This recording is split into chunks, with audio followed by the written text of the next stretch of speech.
Do you think that we really can change the world? Oh, absolutely. Absolutely. If I didn't think that, there'd be no point in doing this. Okay, why? What gives you hope? I have an experience of miracles. I don't have a blind faith. I have a consistent lifetime experience of miracles. So what I mean by that is that on the issues that I've cared about the most, on the issues where we've succeeded, where it meant the most, it's been when the surrounding circumstances, by any realistic assessment of our chances, would have told any rational person there was no point, because there was no way.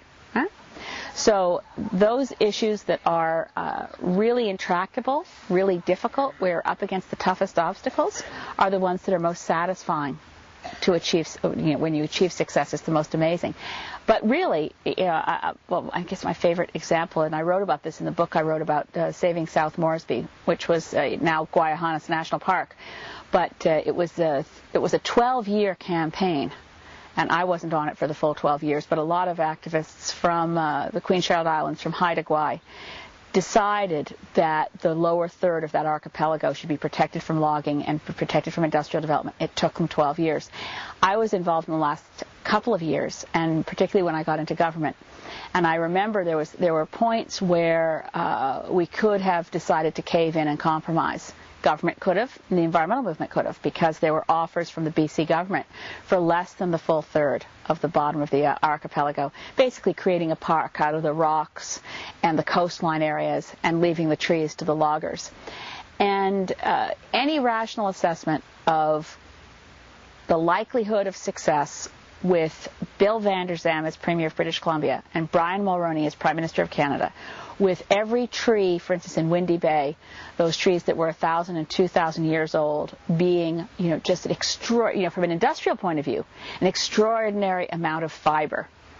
Trees that were $10,000 a piece, sitting there under a license to a logging company. To have that set aside as a national park was a miracle.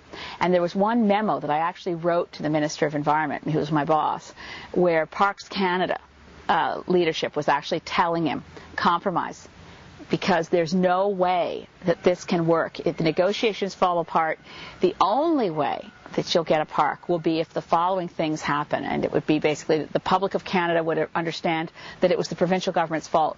There'd be negotiations would restart. People would get back to the table. There'd be public support for the federal position. The Haida Nation and the environmental groups would continue to support the federal government. And none of those things could happen. And I put it together as a memo for the minister where that option was described as the miracle option. And that was the one he chose. And it's the one that happened. But you can always make a case that things are hopeless. That's a very easy case to make. If you want to really be creative, you have to look at the fact that we don't control our future. Unforeseen events intercede. And if we lay the groundwork, and if we persevere, and if we set our sights on the thing that is most important for the environment, not what makes us look good politically or what gives us an achievement in the short term that we can report to a funder on. This is a real problem in the environmental movement, is being funder driven and having to have short-term achievements that you can check off and say to the funder, we did it. Right? Long-term goals that are really hard to win are the only ones that really matter. And on those, if you don't compromise and you keep pushing, other things happen. Things that you wouldn't have foreseen. In the case of South Moresby, as an example, who would have foreseen that Brian Mulroney personally would intervene, and after negotiations had broken down between the respective environment ministers, he'd pick up the phone and convince Bill Vander Zalm over the phone that South Moresby was worth saving.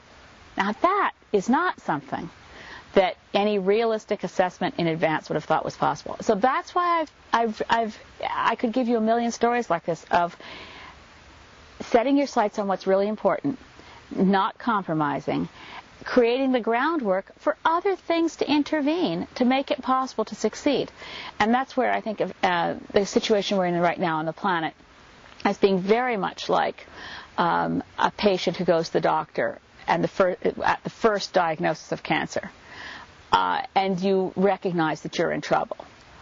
But then there's a prescribed course of things to be done. And the only way it's a self-fulfilling prophecy is if you decide, that's it, I'm dying. But I have also great faith in the life force of creation on the planet.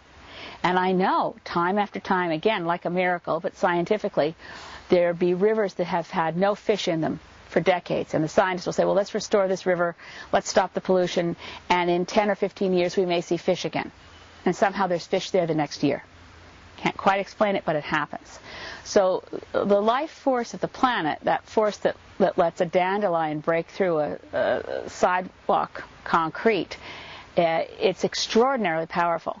And it's only if we're extremely arrogant about our own capabilities do we deny that if we're on the right side of creation, if we're working with those forces of nature that are constantly reaffirming and pushing for life, those forces are on our side.